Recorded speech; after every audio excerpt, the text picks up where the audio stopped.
நம்முடைய ஊழியங்கள் சரியான அடிப்படையில் செய்து முடிப்பதற்கும் முதல் படி என்னன்னு சொன்னா கர்த்தருடைய வசனம். முதல் படி என்னது? கர்த்தருடைய வசனம். அப்ப என்ன செய்யணும் எல்லாரும் அப்படின்னு கேட்டா, நம்ம முதலாவது வேதத்தை எடுத்து என்ன செய்யணும்? தியானம் பண்ணணும். சொல்ல எல்லாம் நல்லா கவனிக்கீங்களா? நல்ல கவனமா அதை கவனிச்சுக்காங்க. சாத்தான் அப்படியே வருவான், வந்து இந்த 7 படியில ஏற விடாது படிக்க அப்படியே 4 படியை பிடிச்சிக்கா, 2 படியை பிடிச்சிக்கா, 1 படியை பிடிச்சிக்கா, அதுல 4-5 படியை பிடிச்சிக்கா, 2-3 படியை விட்டுருன்னு சொல்லி அப்படியே கொஞ்சம் நடுக்கி பார்ப்பேன். இடம் கொடுத்து கவனமா இருங்க. நீங்க அத்தனையும் ஜெயிக்கணும். நம்ம அத்தனையும் ஜெயிக்கணும். முதல் படி அந்த வேத வசனம். காலையில ஒரு பேப்பர் எங்க வீட்டு முன்னாடி கிடைச்சு, இன்னைக்குரிய பேப்பர். மனசுல ஒரு எண்ணம், பிறகு பேப்பர் படிக்க முடியாது படின்னு சொல்லி இன்னும் பைபிள படிக்கல. இதை பிறகு என்ன செய்யலாம் பார்த்து மூக்கில் வீசிட்டு இருந்துச்சேன். ஏன்னு சொன்னா முதலாவது படிக்க வேண்டியது வேதவசனம். நான் ஒண்ணு வேதவசனத்தை காலையில அந்த டைம்ல இருந்து சரியா படிக்கல, ஆகையினால படிச்சப்பறம் படிச்சுக்கலாம்னு சொல்லி தூர போட்டு வந்துச்சு. அந்த அளவுக்கு கவனம் கருத்துமா இல்லைன்னு சொன்னால் நம்ம வேதத்தை என்ன செய்ய முடியாது, தியானிக்க முக்கியத்துவம் கொடுக்கவே மாட்டோம். இதை வச்சு நீங்க உங்களை புரிஞ்சுக்காங்க. டிவிக்கு எவ்வளவு முக்கியத்துவம், கிறிஸ்தவ செய்திகளுக்கு எவ்வளவு முக்கியத்துவம், பேப்பர்களுக்கு எவ்வளவு முக்கியத்துவம் கொடுக்கணும்னு சொல்லி யோசிச்சு பாருங்க.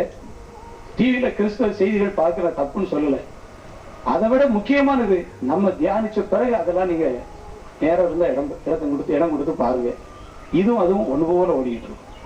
இங்க என்ன தியானிக்கிறோமோ அதே தியானம் அன்னைக்கு ஒருத்தர் டிவியில செய்தி கொடுப்பாரு, அந்த செய்தி அங்க என்ன செய்யும், அதே வசனம். நமக்கு ஒரு ஆச்சரியமா இருக்கும். இந்த காலையில நான் வாசித்த தியான செய்தி யார் சொல்றா?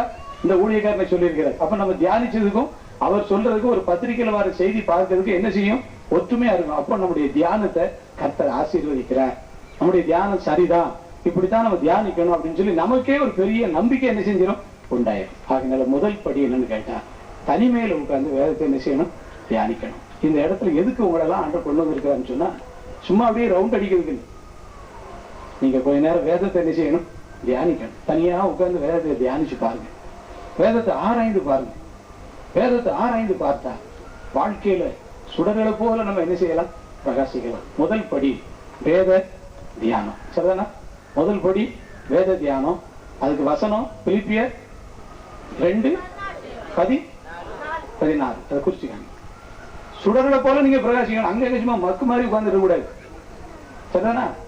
அங்க சும்மா ஒரு மாதிரி இந்த 1 கண்ணு 1.5 கண்ணு 1.25 கண்ணெல்லாம் போட்டுவிட்டு கூட விசுவாசம் அடைக்கலாம். பிரைட்டா முடிக்கணும். அத்தனை வரும். என் வீடு சரியில்லை, செவ சரியில்லை, பாசு சரியில்லை, யோசனாலும் எதுவும் சொல்லக்கூடாது. யாரையும் பத்தி எந்த வார்த்தையும் வாயில வரக்கூடாது. வேதத்தை ஒழுங்கா படிச்சா முதல் குறிப்பு, முதல் படி ஸ்டெப். வேதத்தை என்ன செய்யணும், தனிமையில உட்கார்ந்து தியானிக்கணும். கர்த்தர் நம்மோடு பேசுவார். நம்மகிட்ட சரியா